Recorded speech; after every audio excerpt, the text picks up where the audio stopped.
Have you watched a film you thought was truly terrible, but there was a performance in it that was actually pretty good, even perhaps Oscar worthy? I'm Michael, aka Oscar Man. I'm going way out on this one, hence the jacket, and I invite you to join me as I discuss some, dare I say, hidden gems found among some cinematic sludge. I gotta start with the obvious. Yes, Mommy. Yes, Mommy, what? Yes, Mommy Dearest. When I told you to call me that, I wanted you to mean it. How many of you agree that despite the many shortcomings of 1981's Mommie Dearest, that Faye Dunaway did a pretty good job as Joan Crawford? This ain't my first time at the rodeo. You forget the press I delivered to Pepsi was my power. I can use it any way I want. It's a sword. It cuts both ways. In its review, Variety wrote, Dunaway does not chew scenery. Dunaway starts neatly at each corner of the set in every scene and swallows it whole, co-stars and all. I don't ask much from you, girl. Why can't you give me the respect that I'm entitled to? Why can't you treat me the way I would be treated by any stranger on the street? Sure, Dunaway is over the top, but I always thought it was the script she had to work with that was the problem, and, well, the direction, or lack thereof. Paramount reacted to the bad reviews by making a mockery of the film in its ads, calling it the biggest mother of them all. Mommie Dearest did well at the box office, and Faye Dunaway was runner-up for Best Actress at that year's New York Film Critics Circle Awards. She certainly deserved an Oscar nomination, but the industry wasn't going to award her for tarnishing one of their own. Yet, what about the film's production design or costumes? The Academy was, I think, too cowardly to go there. Do you think things might have been different had the original choice, Anne Bancroft, give her interpretation of Crawford? Bancroft is coming up in a bit, by the way. And stay tuned until the end of the video to learn a little of what it was like making Mommie Dearest. During the decade between 1935 and 1945, no unimportant film was made in the United States.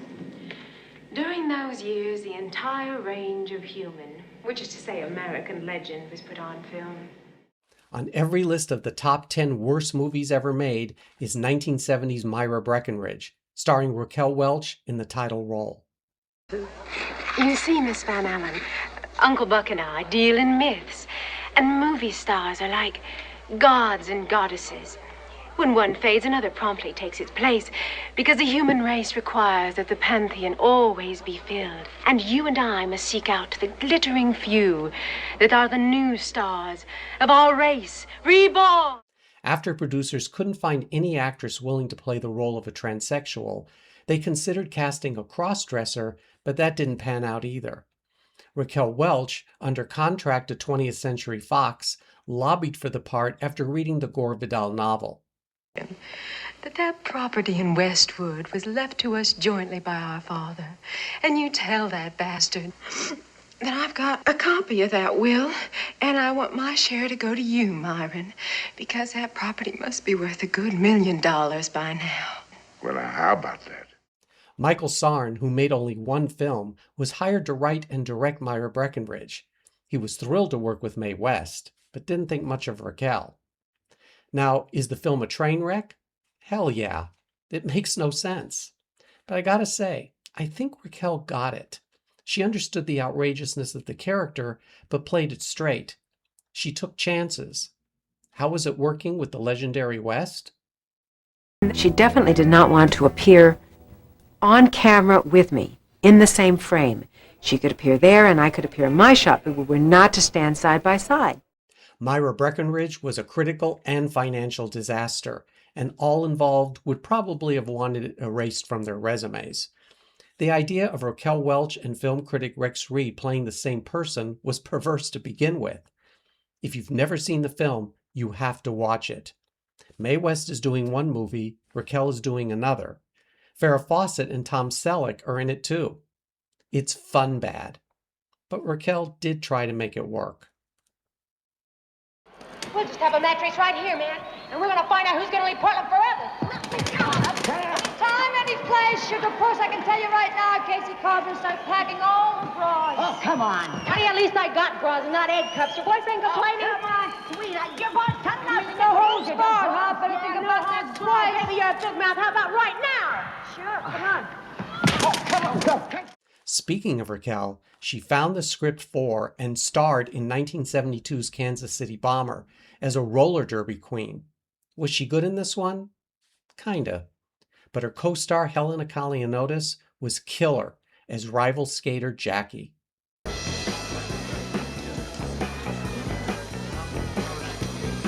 I'm okay when I'm not okay. Okay? Okay? Okay, does that answer your unnecessary question? Remember Kaliniotis in Five Easy Pieces? The passenger in Jack Nicholson's car who complained about dirt? This wonderful character actress was so intensely invested in the role of a bitter roller derby star that she really hurt Welch when she punched her during a fight scene.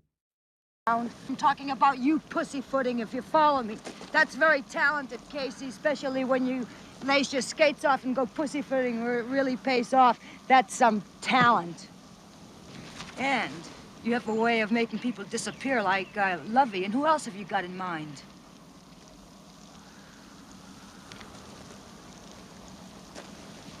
What's the matter? Don't you want to talk about your talent? Kansas City Bomber did better with critics and audiences than Myra Breckinridge, but its breakout star was Helena Kaliniotis, who actually received a Golden Globe nomination for Best Supporting Actress. She didn't make a lot of films, and her last one was released in 1990. When you want to give your brain a rest, check out Kansas City Bomber. Oh, and look for Jodie Foster as Welch's daughter.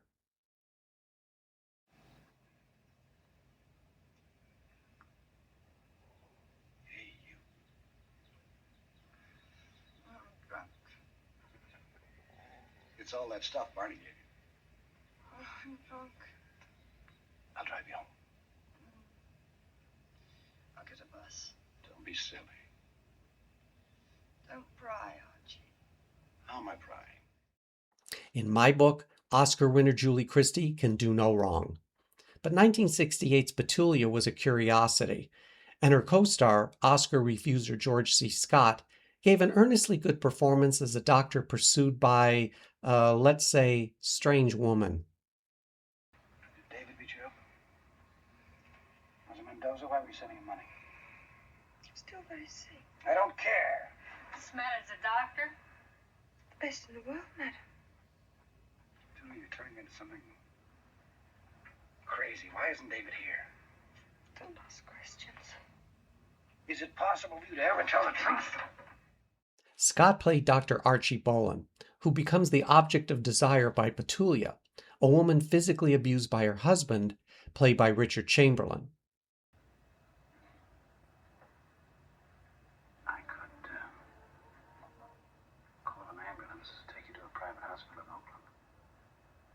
If we didn't make it, so what? I've delivered all kinds of babies in a meat wagon, especially a girl with your pelvis. Nothing to it. You have a very superior pelvis. New York Magazine called Petulia a soulless, arbitrary piece of claptrap. The author of the novel on which the film was based said the film had all of the sick and ugly things of our time that the book never dealt with. The mod imagery and music of Jefferson Airplane and the Grateful Dead well represented the 60s. It was the screenplay itself that was, to be kind, confusing.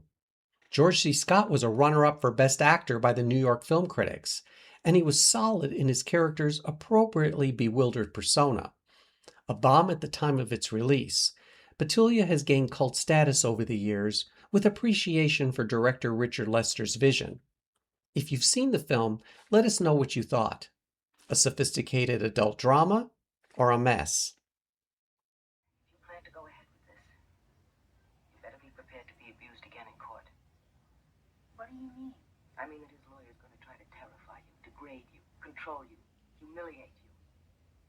Why do you think there are only 10,000 rapes reported every year in California? Even Oscar winners like Anne Bancroft accept roles in shitty films, when the money's right. In the 1976 bomb Lipstick, Bancroft played prosecutor Carla Bondi. You'll hard sell her all over this country. And we're allowed to look and we're allowed to buy. But don't touch. All it takes for rape is one man like Gordon Stewart. Why should Chris McCormick risk all the good luck she's had just Because it happened to her! Margot Hemingway made her first film, more loosely put, an acting debut, in this exploitive story of a model who was repeatedly raped by her sister's music teacher, unfortunately played by Chris Sarandon. Hemingway contacts Anne Bancroft, Attorney Bondi, to help her. The music's good. She doesn't want to listen. It's her damn loss. Yes, it is. But I asked you how you felt. Weren't you furious that she ran out on you? No. Objection, Your Honor. Overruled. Isn't that why you punished her? Because you knew that she wasn't interested in you or No. music? No. Because she'd rather talk to somebody else No. and be with somebody else than this music of yours. Listen! That's all. Margot Hemingway's highly touted movie was a disaster. The model displayed zero acting ability, though her sister Mariel got some pretty decent reviews. Anne Bancroft was there for the payday until the turning point came the following year.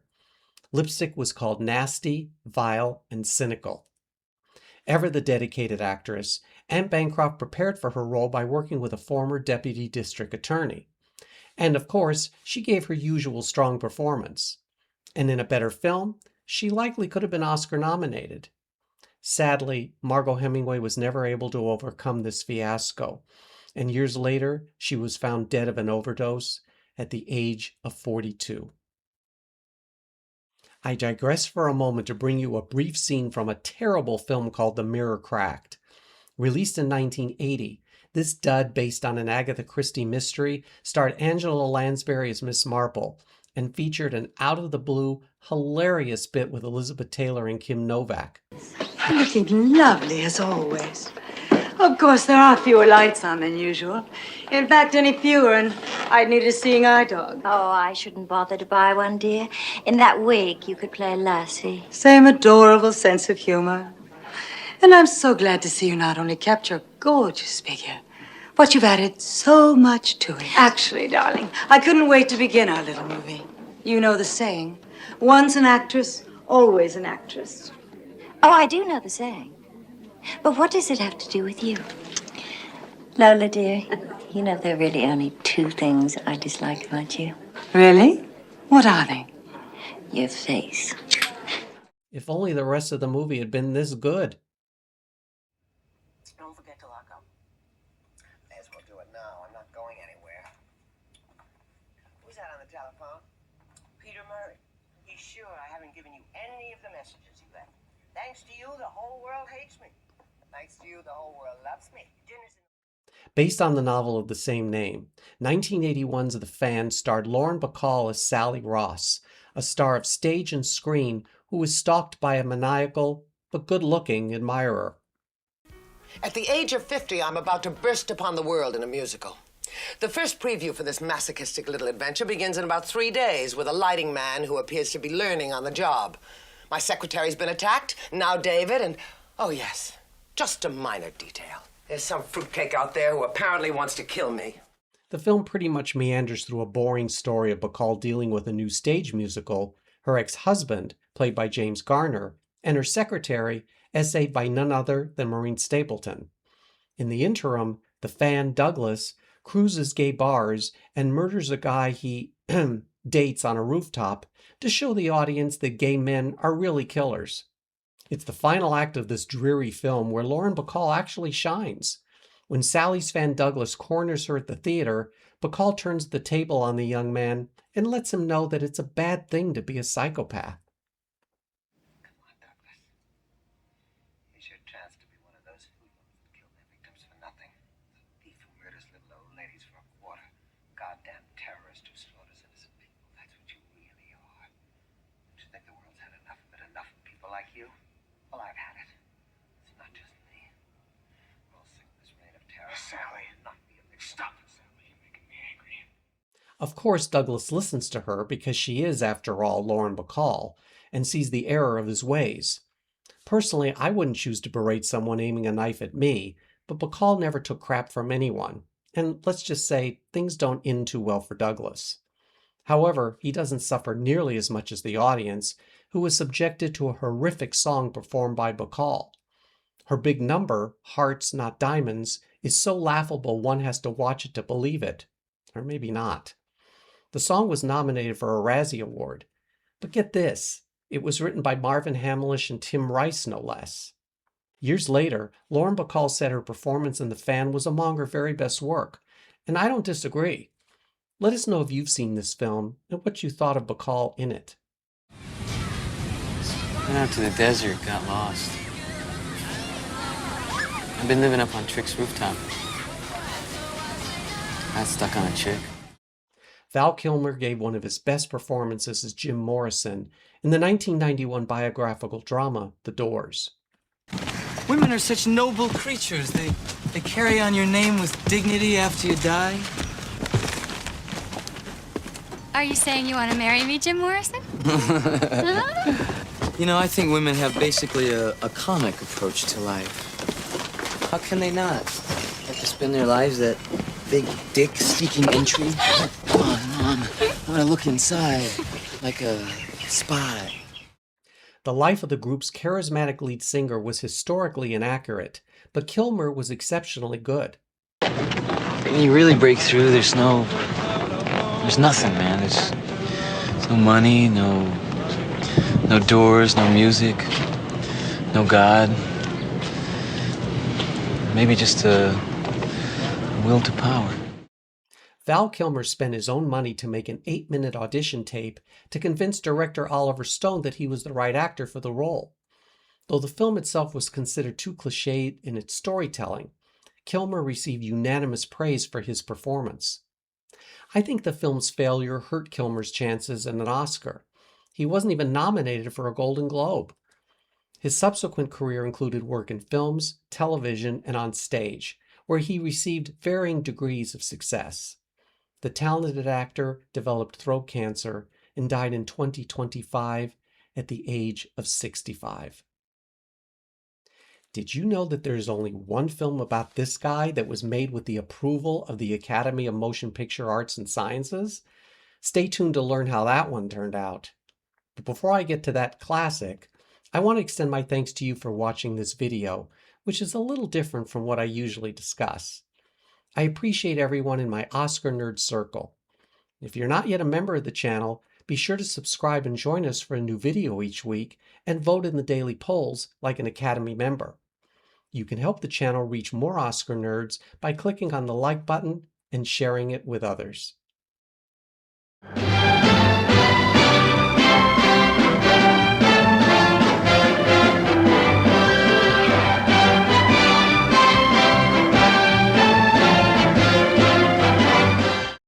The Oscar told the story of Frankie Fain's swift rise to stardom and the assortment of bodies he steps over to get there.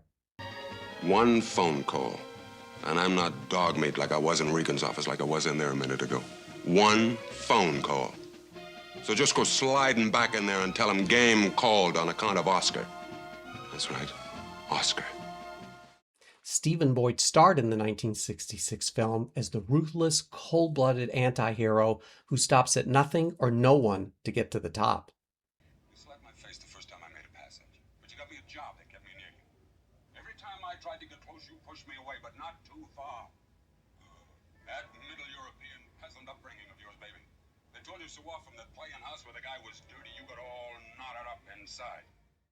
Elkie Summer is Boyd's romantic interest.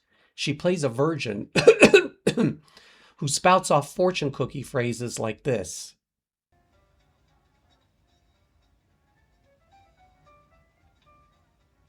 You're a tourist or a native? Take one from column A and two from column B. Get an egg roll either way. Milton Berle is Frankie's agent, and it's notable that the usually hammy camera hog downplays his role, giving a performance that Berle himself spent ads on promoting him for Best Supporting Actor. Throw in Eleanor Parker as a horny talent agent, Jill St. John as a stripper, Edie Adams and Ernest Borgnine slumming as whatever, and Tony Bennett's first and last film role as Fane's Man Friday. The Oscar, not him, is a mess, but it's a must-see. I cannot recommend it strongly enough. Campy from start to finish, it features a great lead performance by Stephen Boyd, who plays it straight right up to the climactic Oscar ceremony.